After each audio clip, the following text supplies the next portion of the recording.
Anne Marie, do you have a specific lineup for us? Or? Do you want to open up, John? I will be happy to open up. John. Thank you and good morning. My name is John McCarthy. I'm the Superintendent of Schools in Scituate, and we're here to talk about some success that we have had in our school district and community with some prevention programs. And also thank you for taking me away from my snow day calling. I'd rather be here than there. So, so a little bit about what's happening in Scituate. You're going to hear from my colleagues about the work of Scituate Facts. And I've been in this education business for 35 years, and this has been one of the most successful programs in reducing substance use that I have seen. But Scituate Facts would not have happened had it not been for a community coming together out of tragedy and out of need, and also supported by a grant that enabled this program to get off the ground and sustain itself over the last few years. So you're going to hear about that. What I want to speak to you about, though, is what's happening in schools and why I believe that schools and education are a big part of the answer to this problem. But it needs focus. All of you heard or have heard stories today or know people who have had issues with substance use, suicide, really the tragedies around mental health. What you don't often see is the unmet potential that occurs because of these behaviors. There's a lot of children who go through school who fall behind simply because they are not in a position to learn. All we hear about schools and the purpose of schooling is teaching and learning. But we do so much more than that, and it's so much more important than just teaching and learning. You hear about accountability scores and how well we're doing on student achievement, yet nobody is talking about social, emotional, behavioral health scores. We need accountability around that. So what we're doing in Scituate is we have made one of our 5 strategic goals a wellness goal. And that wellness goal is focused on the social, emotional, behavioral, and physical well-being of students. You cannot get this work done unless you are strategic, unless you are focused, and unless you put your resources behind what you're speaking about. And so in Scituate, what we are doing is we are looking at this as a long-term effort. There's no magic bullet here. I know all of you want a quick solution. There is no magic bullet here. We are looking at this as a long-term solution by putting our resources behind this effort. Because again, students cannot learn unless they are emotionally well. And oftentimes, we don't pay attention to that as much as we should be. You know, you have in Massachusetts and the Commonwealth here, we have a regulation that every child has to have physical education every year. And it's extremely important that that happens. Why are we not doing social emotional learning every year in schools? Why is that regulation not there? We have to have that level of focus. Thank you. See why I feel quite fortunate to work for Scituate Public Schools with a superintendent like this. My name is Greg Ranieri. I'm the Department Chair of Health and Wellness K-12, Scituate Public Schools. I'm also the co-chair of the Scituate Facts Coalition. I'm going to skip some of my intro because Superintendent McCarthy did a lovely job, but we embrace the whole school, whole community, whole child approach that's championed through the CDC and ASCD. As a school department, we're well aware of the data linking positive health outcomes of our young adults and students to their academic success. So I come from this from a lens of the investment that we make in a child has multiple benefits. Not only so the benefits, therefore, any investment in comprehensive and collaboratively coordinated student health represents a winning commitment to a student's cognitive, physical, social, and emotional well-being. But it reaches beyond that. It reaches into the school culture. It reaches into a long-term community's vitality. As with respect to health education in Scituate Public Schools, we implement 2 evidence-based programs. In the early elementary grades, we utilize Open Circle. It's a social-emotional program that one of my previous speakers alluded to a bit. It proactively develops social-emotional learning skills, including managing emotions, empathy, positive relationships, and problem solving. We then take another step to another evidence-based prevention program called Second Step in the middle school ages. Second Step is a program that teaches essential communication, coping, decision-making skills that help adolescents navigate around common pitfalls such as peer pressure, substance abuse, and bullying, both online and in person. As Superintendent McCarthy alluded to, part of our 5-year accountability plan, we've adopted a wellness goal. As part of the goal, we're making a commitment to strategically expand health and wellness programming across the district. This will likely include more health and wellness time on learning in the early elementary grades, which we've internally identified as a growth opportunity. With this commitment, we're also considering adopting other comprehensive evidence-based prevention programs like Bachman's Life Skills or the Great Body Shop.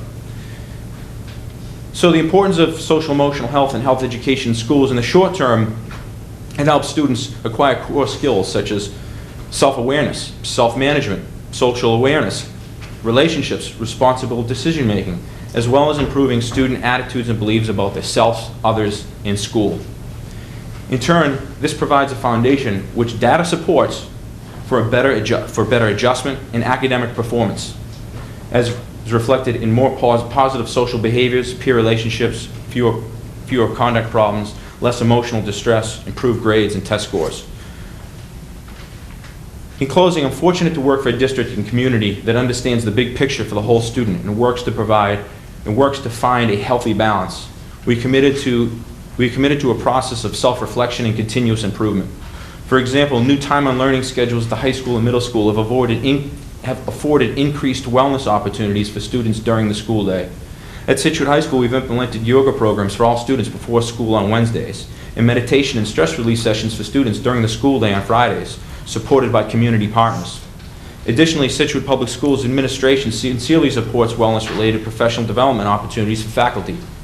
Most recently, we've offered a series of mindfulness professional development workshops offered through Harvard Pilgrim Healthcare, which are reimbursed through our contractual agreement with the school department.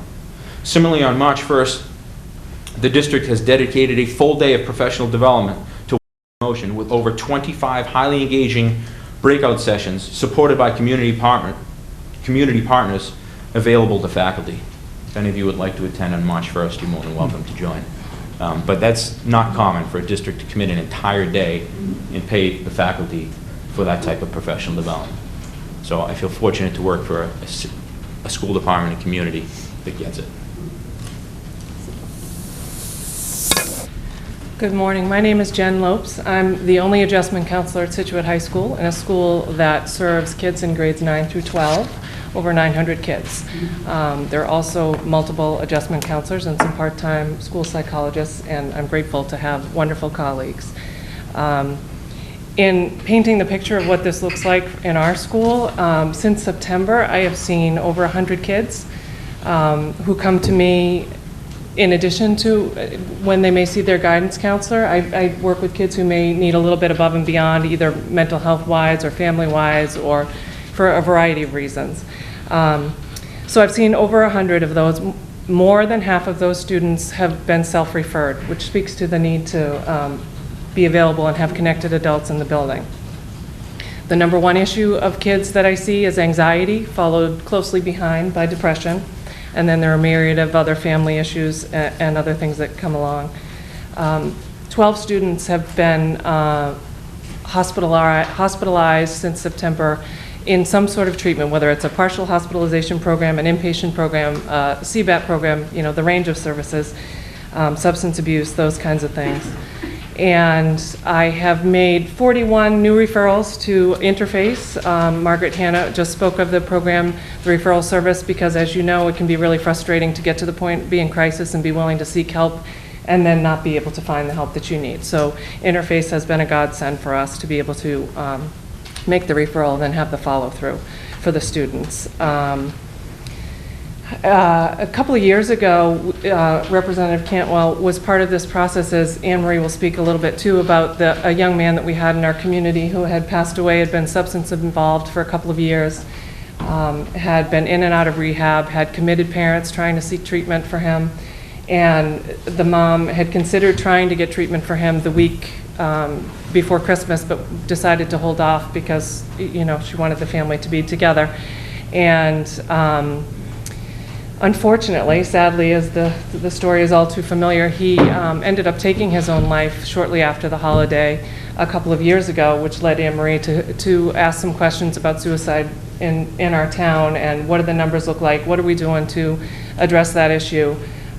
She went to the Board of Selectmen, Board of Health, police department just trying to get numbers and had a hard time doing so. Ultimately connected with Representative Cantwell and Ben, and started to do some digging and found out that the rates of suicide were slightly higher in Marshfield and Scituate. So the Marshfield Scituate Suicide Coalition, Prevention Coalition was born after pulling together a group of community members, professionals, concerned family members, people impacted by suicide, kind of pulled all those parties together in a short period of time. And that committee was born and has continued to flourish and do work, and is now kind of merged with a regional suicide prevention coalition as well. There's so much that we do in the schools in terms of prevention, trying to do the address needs of the anxiety, the depression, so that we're not talking about opiate abuse, you know, in their early 20s and beyond. We have certainly some resources in our school, like we run a Kids of Promise group, which is for kids who have substance abusing family members. That's in the middle and high school level. The elementary school level actually is open town-wide. We have a program called Loved Ones Raising Loved Ones for both the kids who are being raised by mostly grandparents. There are 20-plus kids involved in that, and roughly 16 adults, I believe, who are the adult members, and it's concurrent groups. So you have the kids meeting and having pizza, and then the adults meeting. That meeting has gotten so big that there's another facilitator being brought on board to make that happen. So there's a lot of good work being done in Scituate. I know there's so much more that needs to be done. We're happy that you're considering this, and thank you all for your commitment to the behavioral health issues.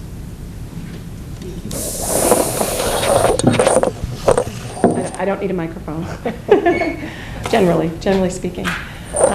Thank you for having Scituate come today. My name is Anne Marie Galvin, and I'm the coordinator of the Community Coalition, Substance Use Prevention Coalition that we've been referring to. I'm also a member of the community and a parent of 4 children. And I always cry when I get teary at the beginning, then I come back. Because really what we're here to talk about today is very positive. I'm very grateful to the work that this committee has done over the past few years to address the crisis that we're all suffering from. And I'm especially grateful that we're going to begin to really focus upstream, as many experts have shared with you today, because we've seen it happen. The Scituate Facts Coalition was born out of tragedy and need in the community. And what has happened as we have pulled the parties together, the right people at the table, everybody at the table, which is a theme you've heard throughout today, is magic, and it's wonderful and much needed. So I'm going to try to quickly wrap up the Scituate story for you and emphasize the value of having everybody at the table. As you know, working in government, that there are many great people doing great things in all of their offices with all of their budgets, and everybody has the right goal in mind, which is that we all grow old and healthy and happy and die in our sleep. But what we see even at the small community level, a suburban community of 18,000 people, is that many often the priorities were happening in different silos. So the police were doing a great job as they knew how to work on the opiate epidemic. The schools were doing a remarkable job as they knew how to work on prevention and to help families and children in school. Parents were struggling. People were struggling. So the real value of having a community and a coordinated approach is to get everybody at the table. What has happened in Scituate is we have really seen by building it, people will come, and if you have it based in the community in a very opening way, so not at the school or at the police station, but in a very neutral way and co-owned by everybody, that they will come and they will help. So we have, I think the real reason we've had such remarkable success is for this sort of approach. We are a grantee of a SAMHSA, a federal grant from the Substance Abuse and Mental Health Services Organization. There are over 30 of our grants in the state of Massachusetts. So Massachusetts is the second most DFC granted state after California, and that's historically been true. There are great outcomes, national outcomes for this program, which is for the community by the community model that also requires using evidence-based practices, so really working upstream on prevention.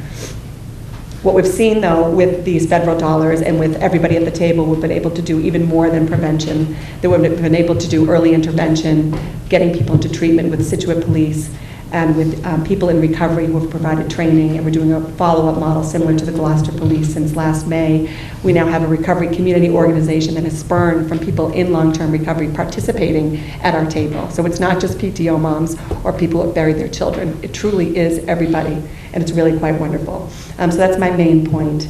Our town administrator, Patricia Bencasey, sends her regrets. She is stuck in Scituate dealing with coastal flooding today, but she wanted to share her support for making this a statewide effort, because she has seen firsthand what can happen when you say yes. And I encourage, hopefully, we'll all be saying yes by the end of today.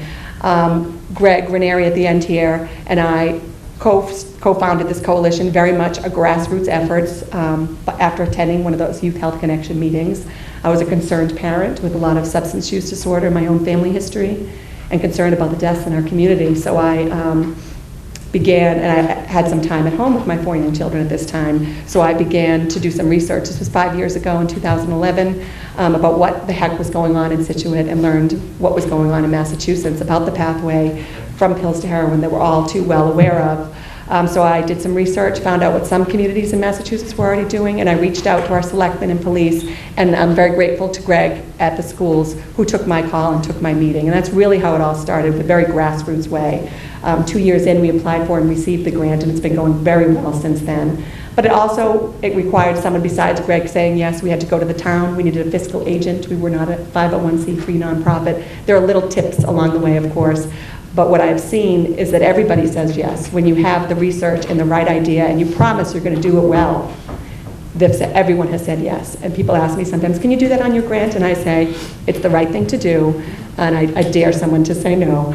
And we do it by including everybody and doing good research. There is a science to prevention. This is not just putting panels of speakers together. It's not just our meetings.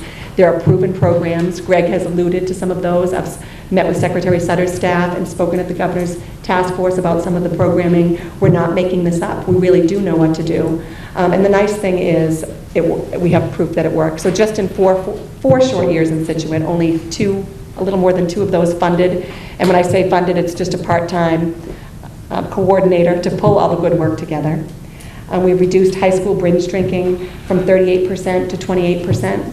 We've reduced any drinking by high school students from 50% to 40%, and we've reduced regular marijuana use among our high school students from 35 to 20% past month use. And those are remarkable numbers in a short amount of time. What we expect over time is that we'll have fewer consequences, and the social impacts of opiate addiction will be reduced as well. I just want to highlight a few of our successful programs, and I look forward to being available to anybody on the commission and to Rep. Cantwell in the future to get into details. One of the programs we sort of integrate into our health curriculum is called social norming. Each year in Scituate, we administer a youth risk behavior survey. It is similar to the Massachusetts Health Survey, but it's more of the national standard that we implement. We do that through SurveyMonkey, so we do it digitally during health class. Students do it on their own device. It's anonymous and optional, of course, and we use that data. So we have great data on youth substance use, on treatment admissions among youth in Massachusetts. It's all public health data, but often schools and communities fail to use that data to their advantage. We use that in Scituate. I think the most remarkable way is by giving it back to the students. Students ask their health teachers, so, does everybody smoke weed? They want to know the information, and we feed it back to them in a responsible manner during their health class each year. I believe that's part of the reason we've been able to achieve some gains, because students are using language like that's not the norm. Students feed that information back to me in some of our focus group meetings. It's become part of their language, like social emotional health language can be. I don't need to interrupt, but I just want to make sure we have to be out of the room by about 12:30, and we still have a few more folks to hear from. Very good. No, quite all right, thank you. Should I wrap up? You have some written testimony for us? I can submit some, for sure. Yeah. Okay, great.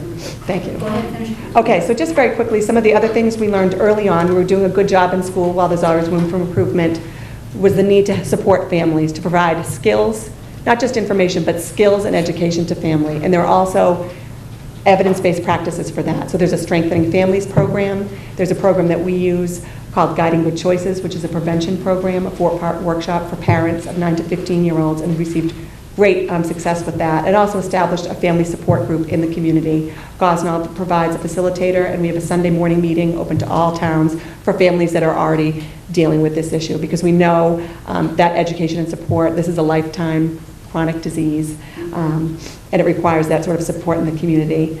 So while people are asking very often, so how did you get those numbers in Scituate? What's the curriculum that you use? And our answer is always that it's not just the curriculum. That would be too simple. As you all know, this is a complicated and complex situation, and you really need to do different pieces, the primary prevention and also early intervention programs, and build the community support. And unless, in my opinion, unless we educate and empower all the people that are raising children, so all of us, pediatricians, kindergarten teachers, parents and caregivers and coaches, unless we all understand addiction and it's how it is preventable and treatable and from which people recover, not just the children, it's not just the children in the schools, but it's everybody surrounding them that needs that information and the skills, so we can try to prevent risky substance use in the first place. And we're seeing some success in this example. So thank you, and I look forward to your turn to say yes. Thank you.